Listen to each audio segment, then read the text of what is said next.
వీక్షిస్తున్నటువంటి మీతో ప్రభు చెప్తున్నాడు, ప్రతిదినము నా ఉద్దేశములను మీరు సమకూర్చుకోండి. ప్రతిదినము మీకు సంతృప్తి కలిగే దినముగా, ప్రతి దినము మీరు దేవుని యొక్క కృపను అనుభవించినటువంటి అనుభవంలో మీరు నడిపింపబడతారు అని. సమకూర్చుకునే అనుభవమే సంతోషాన్ని, సంతృప్తిని మిగులుస్తుంది.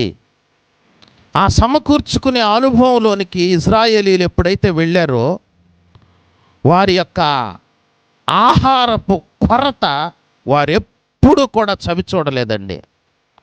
ఆహారం కొరకు వారు కొరవపడినట్లుగా, బాధపడినట్లుగా వారు చేరవలసిన దేశానికి చేరేంత వరకు కూడా ఎక్కడా కూడా మనం గమనించలేము. దీనికి గల ప్రబలమైన కారణం ఏంటి అంటే సమకూర్పు. ఆయన ఉద్దేశములు సమాధానకరమైన ఉద్దేశములు అవి. ఇది ఏంటో అనుకున్నారు వారు, కానీ ఆయన ఉద్దేశం సమకూర్పులో దాగిన సంతృప్తి నీకు కలుగు చేయాలని. హల్లెలూయా.